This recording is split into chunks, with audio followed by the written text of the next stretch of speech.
Rockets fans, welcome to the Rockets Launch Pod, an exclusive podcast from the home of the Rockets. Oh! Sports Talk 790. Rockets. Red Nation, get ready. Get ready. The Rockets Launch Pod starts now. Welcome aboard.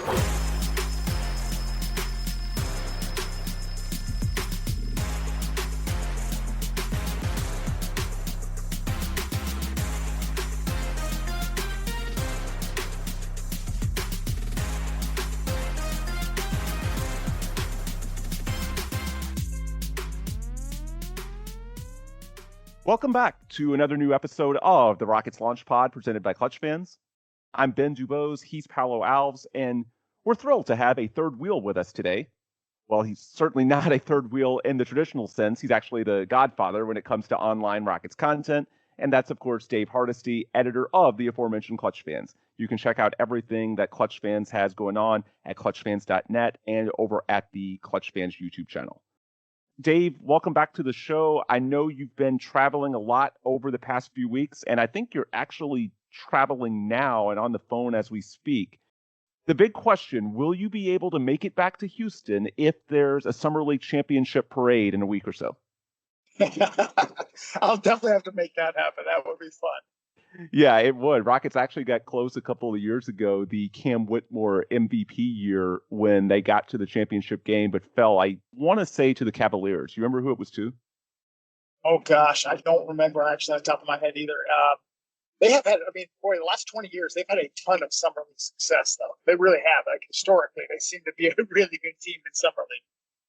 Yeah, and that's where we're going to start today's show, talking about what's going on out in Las Vegas at Summer League, and specifically some players on the roster led by Bruce Thornton, the rookie guard out of Ohio State, and Isaiah Crawford, the two-way forward from last season, who it's at least conceivable that one or both of those guys could push for rotation minutes this season with the real Rockets. And so we'll break that down today. We'll look into how it dovetails or doesn't with some of the bigger picture strategic decisions from this offseason. But let's start with the here and now. We're recording this on Thursday, the 16th of July. Later today, the Rockets are going to play their fourth Summer League game against the Brooklyn Nets. And to this point, the results are good. We're talking about a potential Summer League championship parade because right now that's in play. The Rockets are 2-1 out in Las Vegas, and with the combination of their record and the point differential, which through 3 games is +8, they're actually in really good shape to make the playoffs if they win that game later today against the Nets, because the top 4 teams out of 30 advance to what the league calls the semifinals, and then the top 2 to the championship game, which I believe was Rockets Cavaliers a couple of years ago in that aforementioned Cam Whitmore year. And as of our recording time, the Rockets right now are at number 4, the fourth and final team in that playoff field because of that point differential. Now, as you might expect, there are a number of teams at 2-1, but it's that differential that has the Rockets near the top of the line. In fact, the only 2-1 team ahead of them is the Nets at number 3, and that's who they're playing later today. So if the Rockets can beat them, they're almost certainly going to advance because they inherently move past Brooklyn by winning. And then from there, it's tough to imagine multiple teams outside of the Nets passing the Rockets in differential. And of course, the Rockets would pass the Nets in record. Now, of course, Summer League championships aren't what it's all about, but I do think it goes to show you that the Rockets have a very good team, as you just said, Dave. Defensively, they've been very good across the board. They've held opponents to, I think, 84 points per game last I checked. And then offensively, those 2 guys I just mentioned, Bruce Thornton and Isaiah Crawford, they're really showing out. Bruce is averaging about 21 points, 4 assists, 3 steals per game, shooting almost 43% on threes. Crawford, he's at about 17 points, 6 rebounds, 2 blocks per game.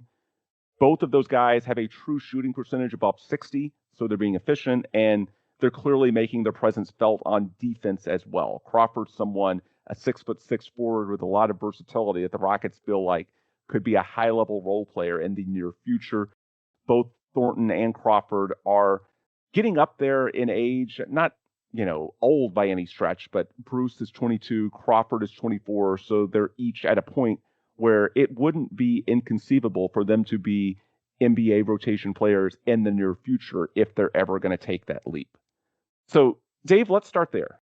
What have you thought about those two players in particular? And is there a world where maybe Ime Udoka looks at one or both of those guys in actual real games a few months from now? Yeah, I mean, right off the bat, I'll start with Thornton because I really think Thornton is a guy who it's a position of need, frankly. I mean, you've got Fred coming back, but we just saw how basically sorely needed a player like Thornton was on this team.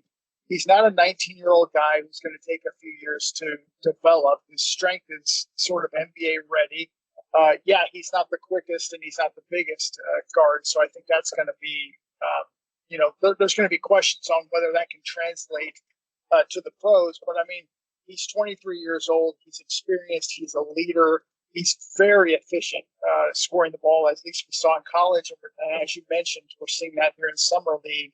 And he's got, like I said, those leadership qualities that I think this team could use. Now, I don't know if he's going to be rotation worthy right out of the gate. I would expect not. I think he's going to be sitting and watching early on. But he's competing with Reed Sheppard, and there's going to be some questions as far as who can contribute right away. He's technically older than Reed. So, I mean, I could see Bruce Thornton, to be honest, making the rotation this season.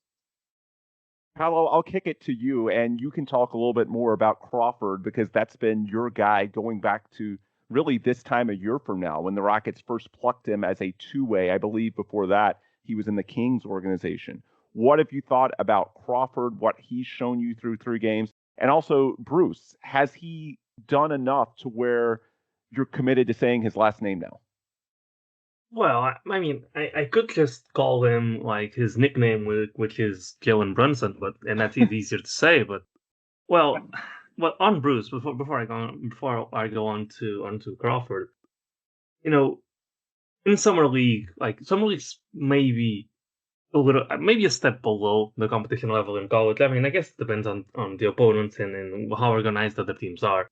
But you sort of expected him to remain really efficient. It's good to see that he did, but we've seen over the years summer league means very little.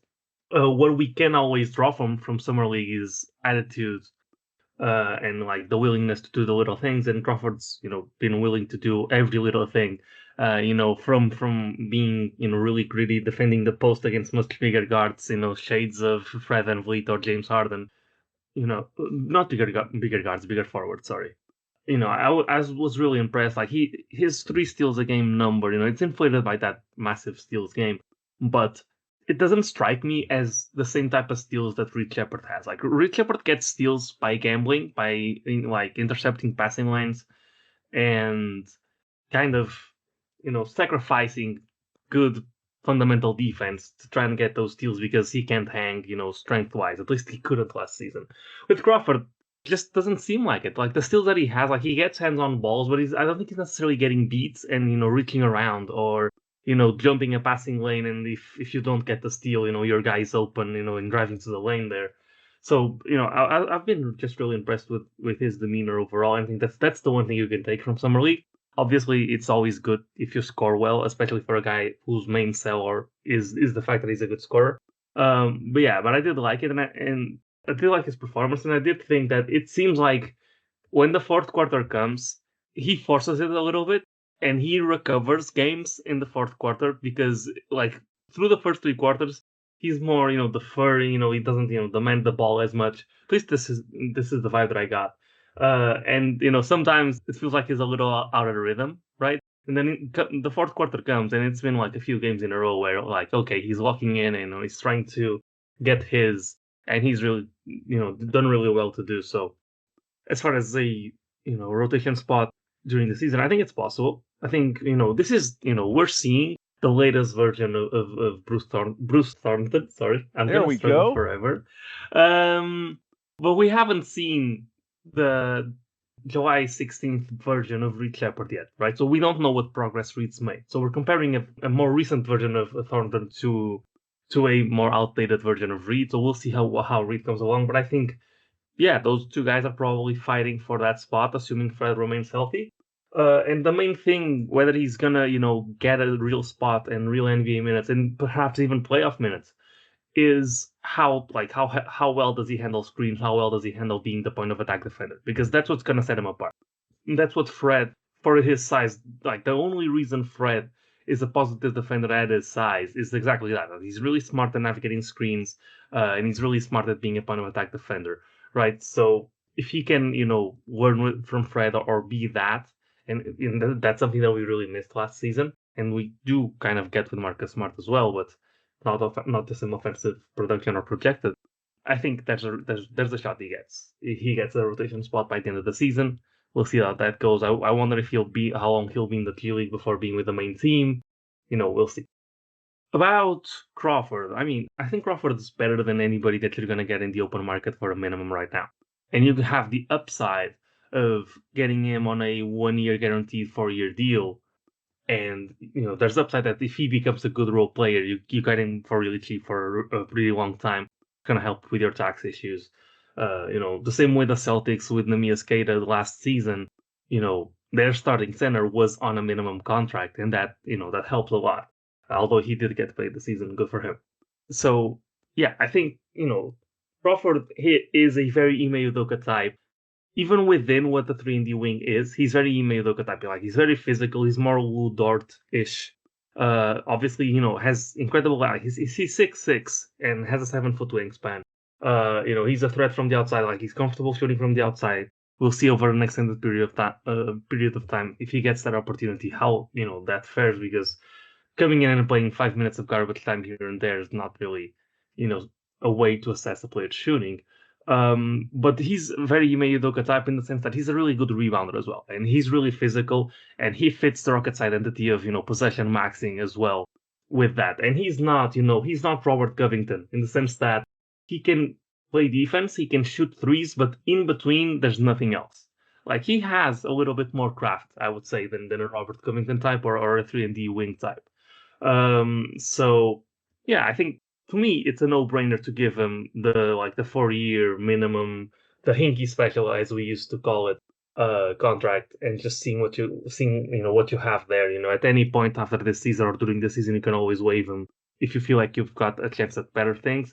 But the Rockets, as we talked before, are not in a position to really be really picky with their minimum guys because they are third stringers, and they're not going to get a really good guy to come be a third stringer for you unless you're a massive favorite to be a championship contender.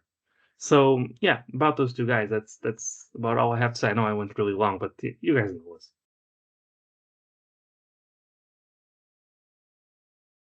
Dave, I want to go back to you because Paulo mentioned that we don't know what Reed looks like by comparison on July 16th, and that's not technically true.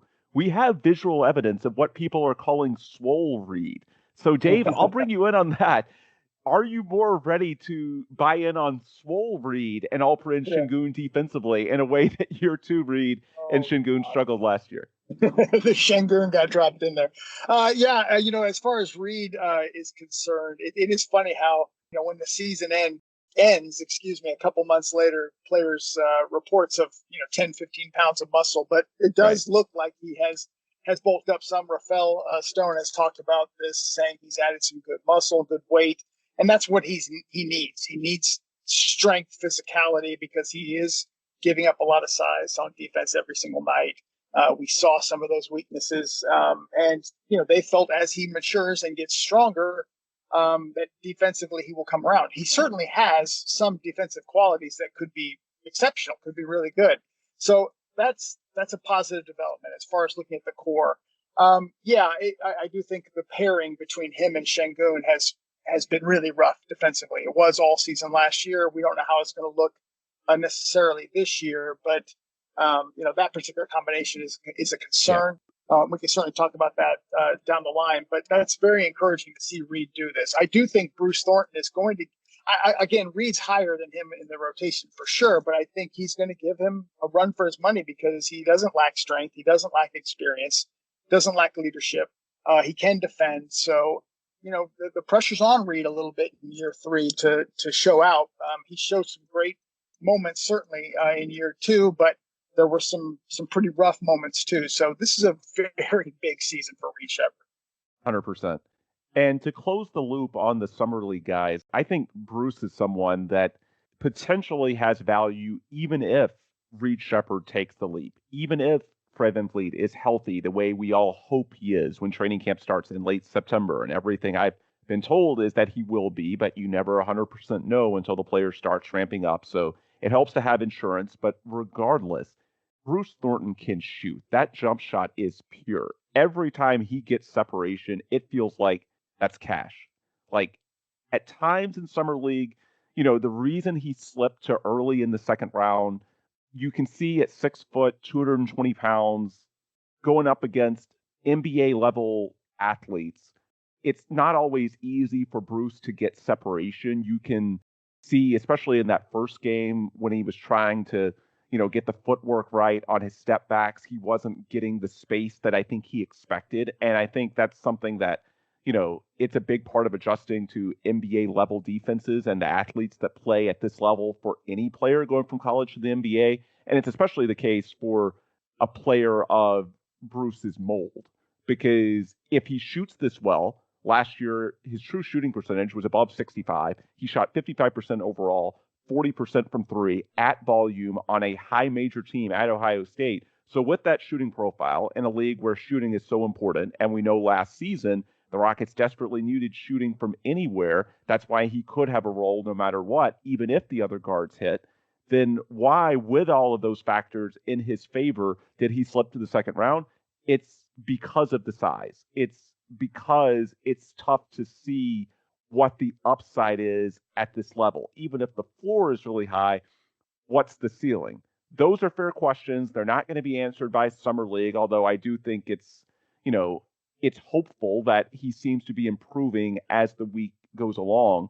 But at a bare minimum, I think what you can see, the floor is really high because that jump shot is pure. There's nothing fluky there. The numbers are what they are for a reason. When he has any separation at all, the form looks amazing. The net is barely moving. He's been fantastic as a shooter, and that's something that should provide value to this team no matter what. And then as far as the ceiling scenarios, you can see what happens as the years progress. Maybe you get lucky and it's an AJ Mitchell type situation.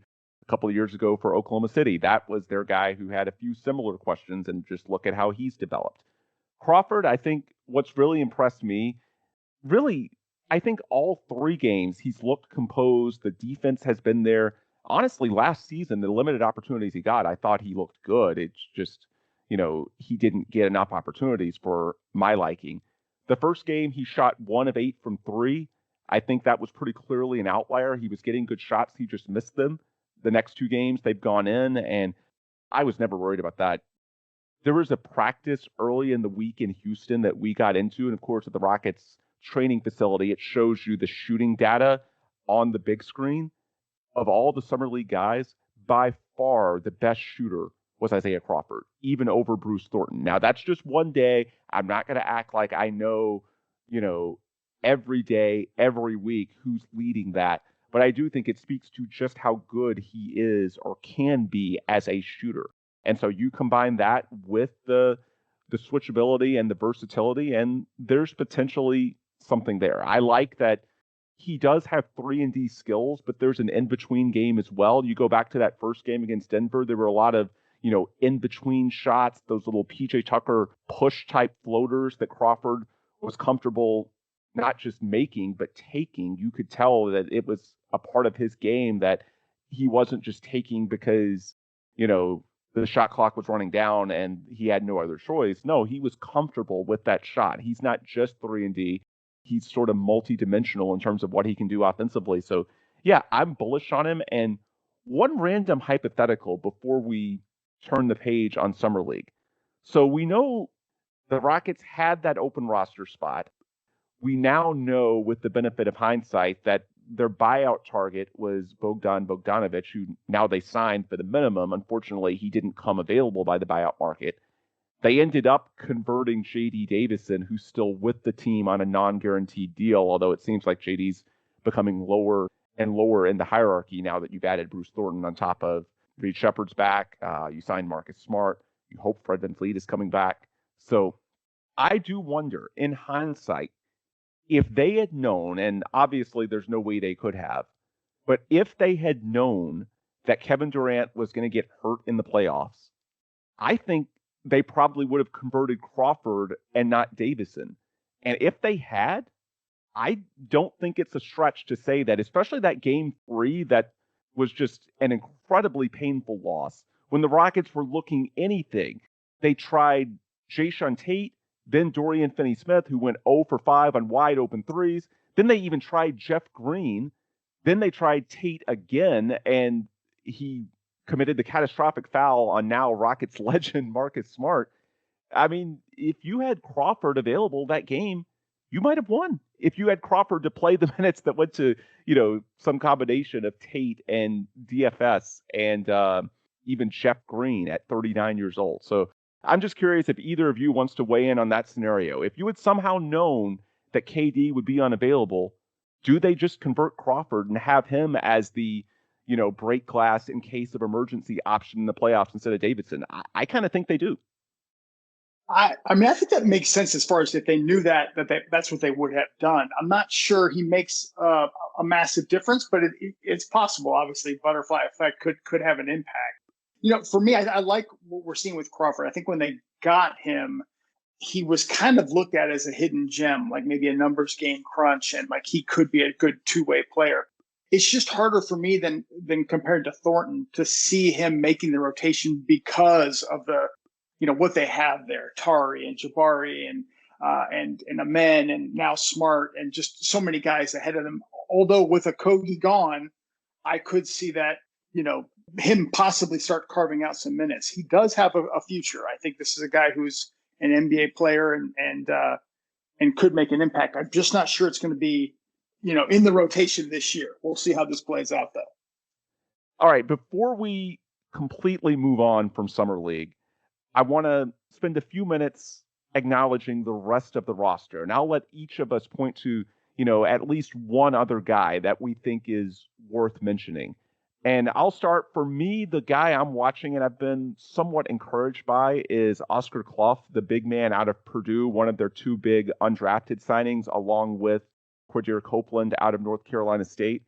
Clough off the bench, he's averaging almost 8 rebounds in 18 minutes per game. And that's not to say that Copeland hasn't played well. I think he has. But the reason I'm watching Clough, to me, over the next year or two, that's low-key a position of need for this team. It would be so important if they could get a two-way big who could eventually replace Clint Capella. Because I do think over the next year or two, especially with no Dorian Finney-Smith, you may need to use Clint Capella as matching salary in trades if any big deal comes available.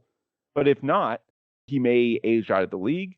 You may need to offload his salary or not re-sign him as this team gets more expensive and it's harder to justify having that salary on the books for a third-string center. So I do think in a perfect world, for a number of reasons, your third-string center could be a two-way with some upside and ideally a little bit of stretch potential as well. And Clough, he hasn't made a 3. He has taken a couple. The touch looks pretty good to me. He crashes the offensive glass a little bit in that Steven Adams mold, and I'm not ready to pronounce him as a replacement for Clint Capella just yet. But what I am saying is that if they could come out of this offseason with one of those 3 two-way slots being a big guy that with time could develop into, a potential in-house replacement on the cheap for Clint Capella, I think that could help this team out on a number of levels. I'm not saying Clough is there just yet. He's an undrafted rookie, but he's shown some things, especially with the rebounding, that have me encouraged. So as far as the rest of the roster, that's someone who's stuck out to me. Paulo, the last question I directed to Dave, so I guess I'll let you start this one. Anyone outside of the guys we've mentioned thus far that you want to, highlight as someone that's standing out to you at Summer League? I think it's pretty simple, right? I think Copeland has potential. He's, he has the length, he has the measurables, high assist guy, low turnover guy, can shoot. He's shooting really well in Summer League. I think that's definitely a guy that you like. If he's okay with a two-way contract, yeah, that's a guy you 100% take because there might be, a very useful player there. That to me is a no-brainer. I think After that gets a little bit tougher. I do think that Clough, I think he was clearly the best pick they could get into their summer league roster because there's no other. So, I think there's enough there that you give him a 2 and you see if he can ever become anything. And if there's injuries to the roster at the center position, he may, fill in for a few games and you see what you've got there. I think those two are pretty obvious. And I think after that, you have Tristan Newton, and then you have what I like to call that second unit, which is Dacian Nix and the unexciting whites. And none of those whites are exciting. Let's just not sign any of them, please. I mean, there's one guy there that has the greenest of whites. The dude has he's worse than Garrison Matthews. He's never seen a shot he doesn't like. And the shot looks wonky, he's winging it. I think it's Miller Kopp. I have the numbers in front of me through 3 games. He's averaging 5.3 3-point attempts in 12 minutes per game. He has not taken a 2-point shot. To put that in perspective, he would be, if he was playing 24 minutes, he would be averaging, assuming that rate holds, more than 10 3-point attempts in 24 minutes. I mean, holy shit, dude. Yeah, none of these guys are any good. Michael Foster is, G League guy. He's undersized for the first position. Well, Dave, we left the most important one for you, though. I'm sure you want to shout out lottery talent Dacian Nix, right? Yeah, boy, that got a lot of run, that comment. That was from an interview with Jonathan Fagan, how the Rockets viewed him. And I mean, they obviously see some sort of potential in him, but he seems absolutely like a quad A player. He'll go to the G League and play and feast, and then he comes to the pros. It's really not much there. So, I mean, I feel for him. To echo Paulo's comments about Copeland too, I think, people talk about him being this big point guard, and he does have some really nice passing chops. I think that's really cool to see. But I basically analyze him and look at him as, can he hit threes and can he defend? Because that's where he's going to make his, any kind of headway here in the league early on. And I mean, we'll see if he actually makes this team, makes this rotation. But I think that's a guy who certainly, based on his size and ability, could be a little hidden gem for the Rockets.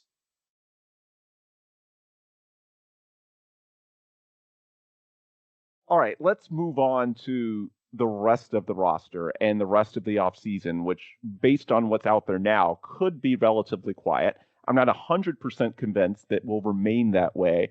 I do think around the league, beyond the obvious LeBron James resolution, and there may be some trickle-down effects from that, I think as you get closer to training camp in late September, there's always that window, the final week or two, where the start of training camp is sort of like a secondary deadline, if you will, where teams feel a bit more pressure to move some of their guys because they don't necessarily want to bring them to camp if it's going to be awkward, if they're not sure of the long-term fit. And so sometimes some bigger things shake free around then. Look back a couple of years ago, that was when the Karl Anthony Towns and Julius Randle deal came to be with the Knicks and the Timberwolves. So it's not 100% a given that this is the way the roster is going to be when the Rockets report to training camp in late September. But I do kind of feel like that at least for the next few weeks, it's likely to be relatively quiet other than, maybe a few minimum signings. And I think, we all agree Crawford would be a great candidate for that Hinkie special, very similar to the deal the Rockets already signed with Bruce Thornton. So as far as the remainder of the offseason and on the hypothetical that this is close to it, the reason I wanted you on today's show, Dave, because now that it's mid-July, I do think we have to at least acknowledge the possibility, if not the likelihood, that this may be something very similar to the roster they bring to camp. We did a couple of shows after that Lakers series, and I think if you go back and listen to those and juxtapose what we said at the time with the current state of the roster, I think it's fair to say that this transaction window has not been as active for the Rockets as we had anticipated or hoped. And so I understand if you're underwhelmed on some level, I am a little bit as well. We've talked about either adjusting the timeline or the fit with regards to either the young core, how they fit together, the timeline. If you can't win at a high level now, how much sense does it make to roster a 38-year-old Kevin Durant? I haven't completely changed my opinion on that. I think everything that we said is valid, and Paulo, I think we've shared similar sentiments on this pod as well. The reason I'm more understanding of this path where, let's just run with the hypothetical that the headline acquisitions of this offseason are Marcus Smart and Bruce Thornton. Now, they will hopefully be adding Fred and Steven as well, but those guys were already on the roster. In terms of guys who were not in your organization when the season ended in early May, it's Marcus Smart, it's Bruce Thornton. Those are at the top of the list in terms of, exciting additions or potentially exciting additions that the Rockets went out and added this offseason. And so I understand why, people might view that as underwhelming given how they ended last season, the factors that we've all laid out in our previous pods. But the more I think about it, I'm coming around a little bit. I'm at least understanding of it. And there's a couple of reasons as to why. I think with Smart, for me, it comes down to the low asset cost, not just in terms of money, but in terms of resources. Like, I did not think they would be able to get someone as good as Marcus Smart for the taxpayer MLE. Now, I think you could have gotten someone of Smart's impact for the non-taxpayer, but I think it was never realistic for the Rockets to spend the non-taxpayer because it would hard cap them at the first apron. There was the uncertainty with Tari's contract. There's now the apparent desire to push back the repeater tax clock with the luxury tax. So I just never thought the non-taxpayer, i.e. the $14-15 million a year deal that they gave to DFS this time a year ago, was realistic this offseason. So if you're swimming in the taxpayer bracket of about $6.5 million a year, Marcus Smart is a really good addition who impacts winning at a high level. We just saw it in the playoffs. I didn't think they'd be able to pull that off.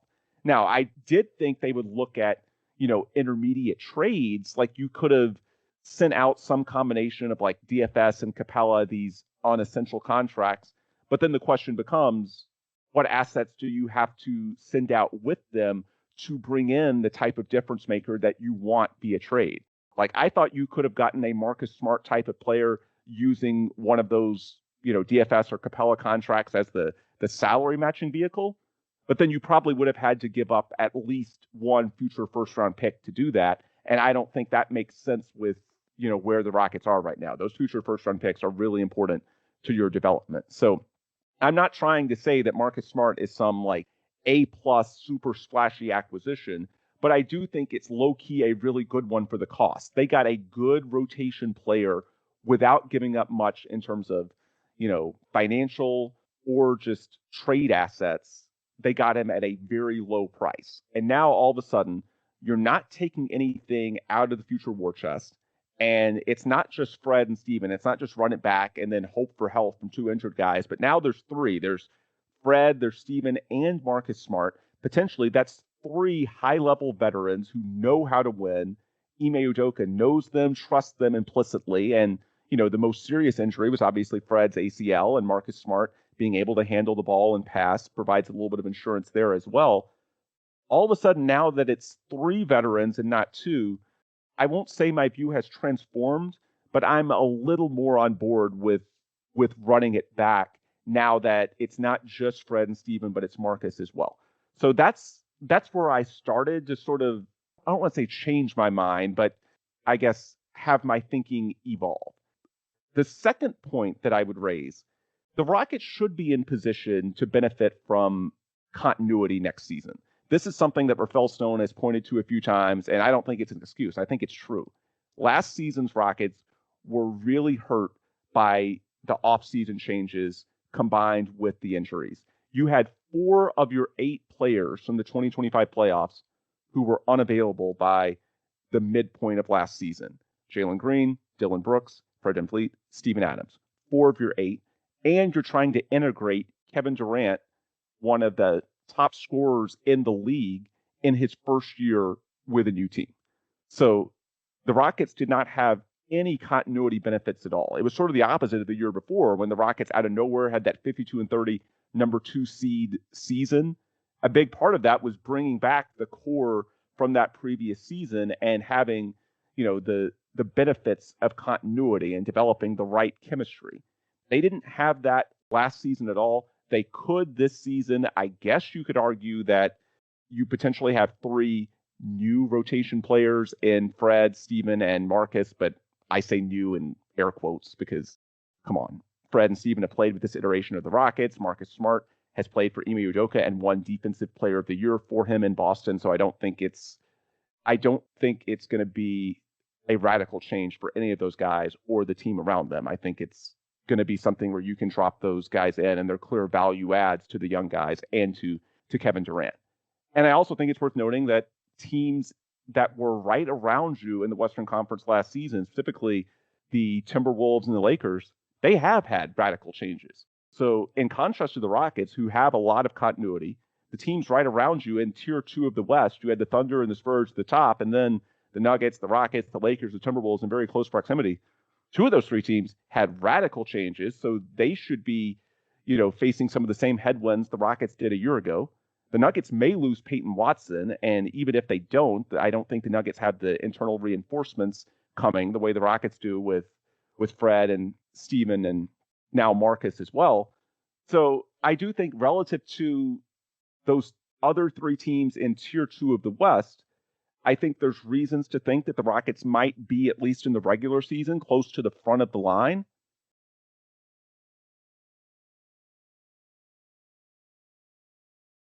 And then, there's still the issue of the Thunder and the Spurs and whether this Rockets team can compete with 2 teams that look historically great.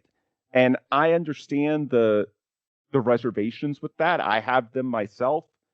The one thing I would say is that this time a year ago, I don't think, when you think back to July of 2025, I don't think the Rockets truly considered themselves as like a 1B to Oklahoma City's 1A. I think they understood that Oklahoma City, at least in the regular season, was still a tier ahead. The Rockets thought they were interesting. They wanted to get to the playoffs and see what would happen. But I don't think the Rockets, even before the injuries, ever considered themselves quite at that top tier. They simply wanted to get to the playoffs and give their model a chance and see if in a short series, the totality can be more than the sum of the individual parts. And they just never had a chance to do that. They still won 52 games because they had some individually brilliant players led by Kevin Durant. But when you think back to, any chance of them becoming great collectively and potentially having something special happen, like what happened with the Knicks, who won 53 games in the East, but then had it all come together at the right time. The Pacers the year before, when maybe they win the title, if not for Tyrese Halliburton shattering his Achilles in Game 7. Any chance for the Rockets collectively to get to the playoffs and have it all click at the right time and maybe find a favorable matchup, have the injuries go your way. Any chance of the Rockets getting to that level depended on a couple of things. For starters, you needed to hold the defense and the culture from the previous year. And a big part of that, when they traded Dillon Brooks in the Kevin Durant deal, they gave up one of their 2 defensive centerpieces along with Amin Thompson. They had hoped that DFS would backfill a lot of what Dillon Brooks had given that previous year's team in terms of defense, culture setting, leadership, all those things. It was very important for the Rockets to fill that Dillon Brooks role to the point where I've been told they basically considered DFS part of the Kevin Durant trade. That part of their incentive for doing that deal was feeling confident that they had targeted the guy that they could sign a week later in free agency and backfill a lot of what Dillon Brooks had done, to where you had KD giving you a much more efficient version of Jalen Green in that tip of the spear scorer role. And then you had DFS giving you at least 80 or 90% of what Dillon did. And of course, it just did not work out at all. He was never healthy, and it hard capped you as well. Just a disastrous signing. So defensively, you never got the same identity from that previous year's team. And then offensively, beyond what anybody can do individually, the closest thing to an offensive identity that this team has had under Ime Udoka was winning the possession battle. And that starts with 2 things. Fred is historically great at limiting turnovers, and Steven is historically great at crashing the offensive glass. So you don't turn the ball over a lot, and you get second, third, even fourth opportunities to score. You lose that when both of those guys go down. And in many ways, you become the opposite of your identity, because without Fred and without the historically elite offensive rebounding, what ends up happening, especially in the high leverage situations, your offense is Kevin Durant and Alperen Sengun freelancing, and both those guys aren't very careful with the ball. So you go from being careful to careless. Like, you became the complete opposite of your identity offensively, and you never replaced the Dillon role. So even though they won a lot of games, because it's a long season, you play a lot of bad teams, there was just never the chance a year ago, even if they got to the playoffs and got past round one, which they never had a realistic shot to do without Kevin Durant, there was never a point where we had optimism that they could give the Thunder or Spurs a run, because they had strayed from their identity. I think what's different now is that Marcus Smart does give you a genuine opportunity to finally fill that Dillon Brooks spot from that team 2 years ago. If you can get your defensive identity back there, and then offensively, you have Fred and Steven coming back, you have Marcus as insurance, and perhaps Bruce Thornton as well, for any load management that Fred might need. All of a sudden, I don't think you have to squint that hard to see where this year's team could finally get back to that formula that they thought they had this time a year ago. Now, is that formula going to be enough against two teams that looked like the Spurs and Thunder did in the Western Conference Finals? Guys, I don't know. I'm as pessimistic about that as anybody. But I guess the more I think about it, I think for those folks in the building, it's tough for them to pull the plug unless the value is great. It's tough for them to pull the plug on this model, what they thought they had this time a year ago, without at least giving it one realistic chance, which last year's team never had because of the injuries. And I think their view is that, hey, let's see how this goes. Maybe things line up for us this year. And then if they don't, as far as anything bigger, like a Kevin Durant trade, an Alperen Sengun trade, anything else, you can pivot to that as soon as midseason. Maybe next season, when you potentially have 2 high lottery picks coming in from Brooklyn and Phoenix, maybe next offseason is a natural pivot point anyway. I just feel like from their standpoint, the way the roster looks now, the way the Western Conference around them has become a little more friendly, I just think they have a tough time taking that strategic step back. So, I mean, you definitely covered all the bases there. We've had this conversation, as you said, privately, several times. So as far as what the Rockets chose to do, the assignment that they took on, I think I would give them an A. I think they did well. I think Marcus Smart, for the money he signed, was great value. I think getting Tari Eason extended is for what they got him for. I thought that was great value. And Bogdanovich is a good addition, to what they're trying to accomplish. There should be deeper this year. What it looks like they're attempting to do is, like you said, they're just going with the 25-26 team again. Smart is going to try to give you what DFS could not give you, or they're hoping to fill that role. They're going to hopefully have a healthy Fred VanVleet, which is what they hoped to have last year. And, obviously that's going to take some time, but hopefully by midseason he's rocking and rolling. And you get Steven Adams back, and obviously they're counting on a lot. And I do mean a lot of growth from the core, and that's something that Rafael Stone said, basically, in the postseason press conference, that he is counting on these guys to develop a lot. My personal opinion is they just took on the wrong assignment. It's not with what they did. I think I'd grade them really highly, but I just would not. That's not where I would have gone if it's me. Obviously, we're looking primarily at Sengun. I expected Sengun to be traded, at least that they would shop him this summer, and I think that did happen. I'm not sure if the value's there or what, but he's still here on the team. So they're counting heavily on Sengun making developments and improvements, and the Sengun Reed combination sort of clicking. But I just look at it as they have 2 timelines, and they're pretty darn good on both of those timelines. But I think they're coming up short on both, and you kind of highlighted those reasons. OKC and San Antonio, Jancourt looks better than Houston's, in my personal opinion. And the Rockets are counting so heavily, as you also outlined, on Kevin Durant, Fred VanVleet, and Steven Adams, with all the possession maxing and the efficient scoring that KD's providing. And how long does that last for you? That's that second timeline. So, and Marcus Smart, you have to include in there as well. So that's, to me, I would have taken a small strategic step back. I would have traded Şengün personally if there was any kind of good offer.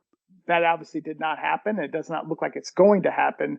But that's basically my criticism of them. I think that whatever the outcome is, they will deserve. I'll say that if Şengün, if he does the same thing, they'll deserve that because they could have seen that coming. If he makes radical improvements, they also will deserve that because they really stuck it out with him to expect him to become a better defender and a better 3-point shooter in what is going to be year 6 now. So. Yeah, that would be my opinion. I'm not thrilled with what they did this offseason, but I think if you believe that this team can contend for a title, I think they did quite well. They made a solid addition. They moved out DFS, who did not look like he was going to recover, got Tari. I think if you believe this team can contend, then I think they did pretty well.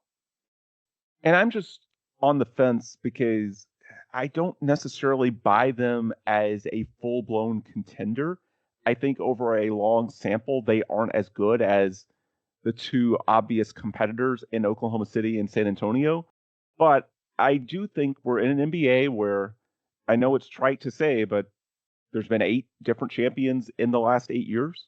We just saw the 53-win Knicks look suddenly like a juggernaut in the playoffs and beat the Spurs. And I never would have expected them to win. I never would have expected the Knicks to win. So you make a good point there. Right. And so that's where I'm sort of on the fence between. Logically, I know you're right. Like, they don't, on paper, have the upside or the consistency that the Thunder and the Spurs are going to have. On paper, those are better teams. However, we're in an NBA where there may be value in simply giving yourself an opportunity. And I think what burns them up is that this year, they just never had the chance for the reasons that I laid out. Like, what they thought they had, they really believed in the culture under Ime Udoka, the defense. Like, they loved everything about that number 2 seed from 2 years ago. They loved so many things about that team. They just didn't have the top scorer to get them over the finish line. And I don't think they viewed Kevin Durant as, putting them at the level of OKC, at least in the regular season.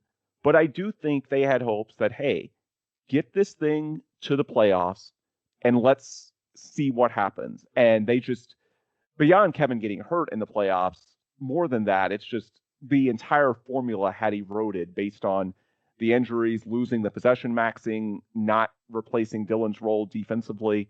And so you just never had a chance. I just think it burns them up not to at least give it one honest go with this model before pivoting to something else. And so the question becomes, is there an opportunity cost to waiting? If you acknowledge that the plan isn't perfect and that there are flaws and that inherently they're probably not at the top tier of contenders no matter what, if you're kicking the can down the road and inevitably you need to trade one or more of your big names a year from now, what's their value going to be then? What can you get for Kevin Durant at 38, even 39 years old? He does have a player option to, I believe, become a free agent next summer if he wanted to. I mean, right. These are valid questions. I guess the way I would bring this full circle is that if the offers this summer that they had weren't super tempting, I can at least understand them saying, hey, if there's nothing that blows us away now, let's give it another go. The types of deals that are out there now, they're at least likely to have some options 6 months from now, 12 months from now. And I guess if nothing else, you can have Fred VanVleet build back Alperen Şengün's trade value, right? Right. And to add, I know I'll let Paulo speak here, but I'll just to add to this, we've had this discussion as well, just about the front office. I think the front office is very smart, very savvy. I think they've made a lot of good decisions. There have been a few bad ones, but every front office has that. But and it has served them very well, this quality. But they seek value so often that, like, they have not traded their future picks, for example. They have some additional future picks. This all bodes well for them. They have signed some tremendous value contracts. This is all great qualities by having this trait. But one thing they've done, we saw this with Eric Gordon, Christian Wood, and I think in some regards with Şengün. Again, Şengün could prove me wrong, and he could make these radical improvements and fit in just great. Is they until they get that value, they're not going to make that move. And yeah, it's just a matter of time because you've got KD now. He's going to be 38 this year. The other guys are coming off of pretty big injuries, and Steven Adams and Fred VanVleet. Do you have the luxury of time if you're trying to win with those guys? At the same time, if you don't have the luxury of time, shouldn't you take that step back and basically, boost your core with more young talent? It's tough. We'll see. I mean, they're going to give it a go, and maybe, this works out great and I'm wrong, or if it doesn't work out great, maybe we'll see something at the deadline. Maybe something changes there.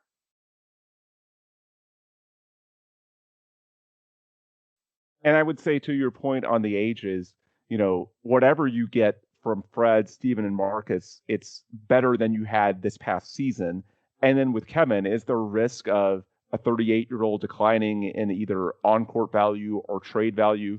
For sure. But I think the hope is that it's sort of offset by those 5 young guys that you kept, at least some of them taking further leaps in their development, and perhaps Bruce Thornton as well, although that's clearly on a smaller scale. So I just think with the ages, at least in terms of using last year's 52-win team as a baseline, there are reasons to think they'll get better, and that any slippage from age, I mean, the guys didn't have last year, there's not going to be any slippage because they didn't play. And then with Kevin, it's offset by all the other young guys who should continue to get better. So there's reasons to think that relative to last year's 52-win baseline, that they'll be better. But the question is it enough to actually win or seriously compete for a title in a world where the Thunder and Spurs exist? So, Paulo, I'll bring you in on that point because we had talked in May and June about the strategic step back. I think you had made a case for trading not just one, but both of Kevin Durant and Alperen Şengün.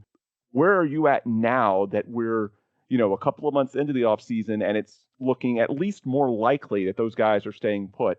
Have you made peace with it at all, or are you still a little bit frustrated that this is the course that they're still on? Well, the thing is, to me, this is okay, right? You run it back. You trust the vision you had last season. The team in theory should be a lot better, or at least, some amount better with the pieces. The guys that were injured, plus Marcus Smart, plus, Bruce, Jalen Brunson, Thornton. But to me, you're going to run into the same problem when you get to the playoffs, which is you can't build. I don't think you can build a true contender around Alperen Şengün and Amen Thompson unless one of them breaks the mold and develops in a completely outlier fashion, which is one of them developing a very consistent 5-4 threes a game jump shot. And so since I don't think that's going to happen, I think this is a little bit of a waste of time. And I think, there's tiers to how good a front office is, right? There's front offices that are, our front office is really good at managing, and then they are very detail oriented, and they get really good values on contracts, and all in all, I think they understand the big picture really well, and which is why usually my analogy of if you have a top 10 front office, you shouldn't change, and a top 10 front office doesn't win. Plenty of top 10 front offices have won championships because we only win one, only one team wins. But there's another tier, which is the front offices that acknowledge things and act a step ahead of everybody else. An example of this would be OKC traded Paul George a year and Russell Westbrook to the Clippers because there was an opportunity there. They were getting extremely good value. There was you could have very easily made the argument that OKC runs it back with that team. Manemeli here, something there, a couple of minimum guys are different. And, that team was a contender again the year before. They blew it up when nobody expected. And as a result, not only did they get the typical 4 firsts, 3 swaps, they also got Shai Gilgeous-Alexander, who is the current 2-time MVP of the league and the max cornerstone of that franchise. The Rockets at the time had MVP James Harden and were in a position where they had to trade Chris Paul. and they were forced into a move that wasn't good, or that was clearly some stretch or some hopefulness that it would work, but cooler minds would think that was a sideways, maybe a slightly backwards move, and you were always just putting everything on Harden's shoulders. And they held out for one more year. And after that one more year, James Harden asked out, and the Rockets got a decent return, right? Turned out that they made the correct option at the time. They had two valid options between Philly and Brooklyn. They made the correct option, right? But for a player better than Paul George, they didn't get the Paul George return. Why? Because OKC made the decision a year earlier. They recognized this team is not going to get us to the promised land as is, and they made the decision before everybody else noticed, or at least in a reasonable. Like, some people obviously already thought that, but they made that move, at the correct time, and as a result, not only did they get the picks, they also got that insane franchise cornerstone. That was Shea, right?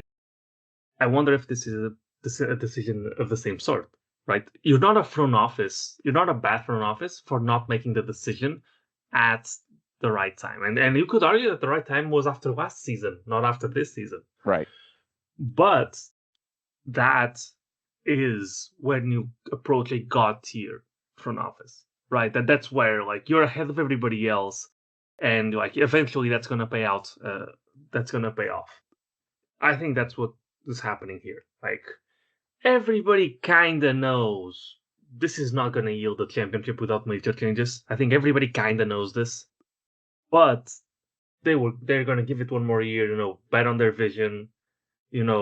How big can the impact really be on these guys' trade value? Let's give it one more year because, well, it's not like we're not forced to make a move now, so let's be prudent and give it one more year. Dave, I'll let you jump in here because I know you're chomping at the bit. We've had this conversation privately. In hindsight, was maybe the 2025 offseason to think more strategically? Because I do feel like at least part of what's going on now, they probably explored the market and the deals just weren't there from a value perspective that really made sense for them to make that type of move. Yeah, I mean, it's a great point by Paulo, and I definitely want to add to some of that. I think I personally always looked at 2024 as the time when they had that number 3 pick. I remember Windhorst talking about, rumors and pursuing Klingon and all of that. That was one time when I thought they were going to make a sort of forward-thinking, long-term trade. But it hasn't happened. Şengün has made the All-Star game the past 2 years. It's just to add to his example as well, is what Charlotte Hornets just did this offseason, which is very risky. I mean, they definitely bolstered their future and they added a bunch of picks, but they were one of the up and coming teams, that showed a lot of strength, going into the second half of that season last year. Very young team, and they go and trade LaMelo Ball, trade Miles Bridges. I think that I respect what they've done, because they're looking at this like, we're going to build a team long term, and we know we're going to go with some of these guys, and they made the necessary moves. I think the Rockets are pretty risk averse and a little bit more conservative, and it's worked out really well for them. They've built a very good team in a pretty, I would say, short time frame. At least certainly after the lottery years, they built a very good team quickly. I just don't know if it's good enough. And, you made a great point earlier, Ben, too. I know I'm all over the map here, but you made a great point about the 2 picks in 27 being there, and it might be a bridge to a little bit more of a build, because, you look at San Antonio, they just added 2 bigs in the draft, 2 first-round picks. OKC added 2 good first-round picks, and they already have really good young cores and great teams. So I'm looking at this team as far as what can they build, long term, and it's good. I like a lot of these guys. I'm not convinced this is going to be a championship team without some change.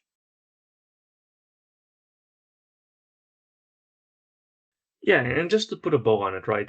Like we said before the offseason, like, worst case scenario, you make a Jaylen Brown / a Giannis Antetokounmpo move. This team's not close enough. You've squandered your very good position. Like, make no mistake about it, the Rockets are in a very good position. They have a young core. They have Jabari and Tari, who are going to fit any team they want to build on cost control deals for the next 5 years. Like this team, they have, their own picks plus 3 really valuable picks: Nets, Suns, Nets, and Dallas in 29, who I think are going to be very valuable picks. Like they're in a really good position. Make no mistake about that. And beyond that, Alperen Sengun is the type of player whose market typically is going to be really limited to teams that really believe in him. And you have to have the perfect situation to move a player like him. This is not a guard that can play defense and shoot 3-point shots that's going to fit into any team. Like, this is not a superstar that teams are going to trade for and just build around. This is a type of player like Sabonis, but not quite as much, that's going to take a specific type of team wanting to really liking him to trade the value you want for him, right? And it's perfectly possible that this offseason was that was just not there, right? And I do think that as teams settle into the new lottery rules, a player like Sengun his value will increase because teams won't want to be bad. And Sengun is, for all his faults, he's a good floor raiser in the same sense Sabonis is, or if you don't want the typical white guy center passing analogy, in a lot of the same vein as Westbrook was. He's going to put up stats, going to put up volume stats. He's, just not quite efficient enough, not quite good enough of a defender, not quite good enough of a fit with other players around him. That type of player will be more valuable going forward for the next 4 years because of the way the lottery rules work. You don't want to be too bad. You want to be just bad enough. So maybe next season comes and that's the correct time to move him.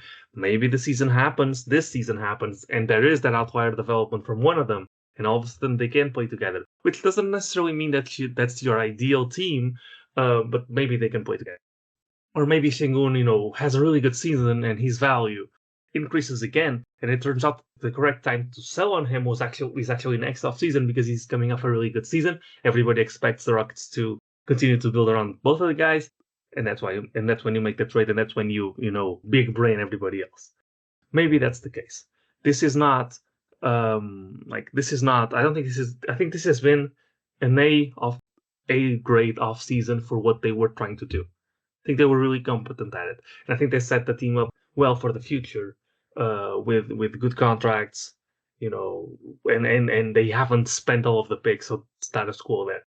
So it's not been catastrophic, which is good. I just don't think they, I'm not in the, all this should be prefaced by me saying I'm not in the room. I don't know what deals are available. And I typically frown upon people saying, oh, why didn't the Rockets just do this, without any semblance of evidence that doing this was possible. And I'm being that person right now.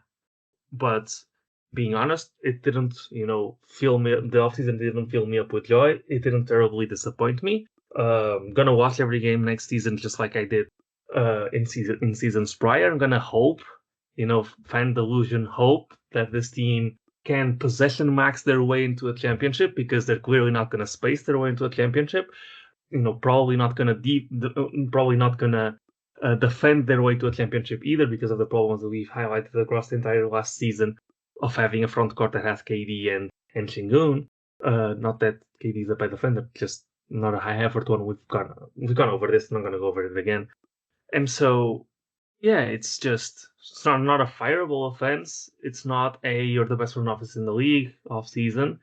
It's a bit underwhelming, but it's way better than what 80% of people on Twitter would have done, by just squandering assets to trade for either a star that you can build around, or role players or trading valuable first round picks for role players that's just not going to change anything. And I do have to highlight that I think it's a really nice touch that they managed to duck the tax this season. I think that sets them up well, very good for the future. And just put it out there, because I know a lot of people are still expecting them to use the rest of the MLE, short of Kawhi Leonard's contract being voided, and if he wants to play in Houston. I don't think the Rockets are going to use that MLE, nor do I think the Rockets should. You've already spent 3 second-round picks to get below the tax. It would be just incredibly dumb to go back over for a player that's not going to really, unless it's a Kawhi Leonard type of acquisition, to go back over, for a guy that's of the level of the guys that are currently on the market. So, yeah, if I were them, I would just, at this point, you just go into the season and you see how it goes. I know I'm certainly coming off pessimistic, or we're adding some pessimism to this. I do think the team can compete, and maybe with some injuries, I think that they, maybe they'll surprise. And I think I have to go back again and say what Rafael said in the postseason press conference is that we are expecting these guys to make big leaps. So if Şengün makes a big leap, then, hey, great, they made the right decision. If Jabari makes a big leap, that's going to be a really great sign for us. Obviously, we want Amen, who I'm very, very high on Amen, to, make that leap. And of course, Reed. I mean, Reed is a guy that, we think has tremendous potential, but there's some glaring weaknesses that he has to overcome. So I am optimistic about these young guys. It's just that there's a lot of question marks about them that I think some of these other young cores maybe don't have quite as many. And I could just see them being a little bit more aggressive and building a better team long term. I'm not a guy who has to have a title in 26, 27. I would just like to see the roadmap towards a title, and it's a little hard to see that at the moment. One point I wanted to underscore with what Paulo was saying is that we should celebrate that the front office didn't do anything stupid. That's what I was saying with the Marcus Smart addition at the cost they did it at, both financially and the lack of assets. One reason why I didn't think too much about this plan, which is I'll call it run it back plus, in that you're sort of running it back, but there is a legitimate addition of substance, at least one from outside the organization. You're sticking with the formula, but you're adding to it.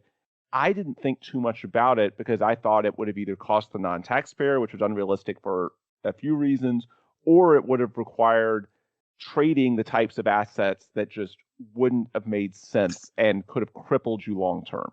The fact that you were able to get this done without really dipping into that future war chest, keeping that optionality, that's why I'm more on board with it. So even if we're a bit underwhelmed on the balance, I do think it's worth celebrating that aspect of it.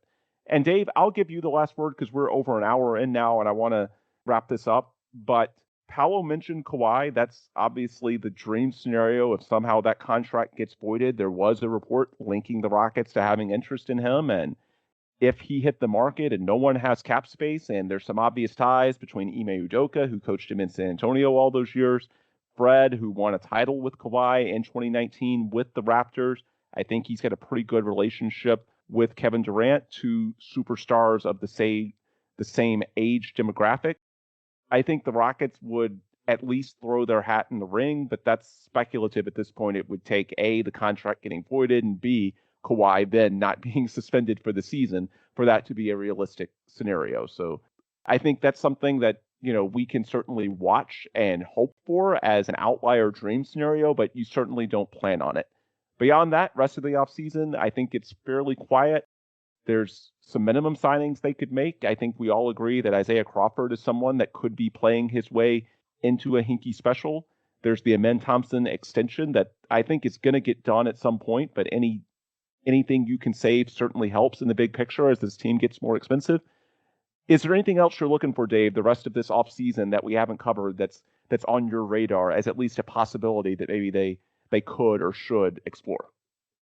Well, as far as this offseason, slightly off topic, what you're specifically asking, but I am encouraged by what I saw from Brooklyn and from Phoenix. The Rockets own both of their picks, or they have the right to swap with Brooklyn.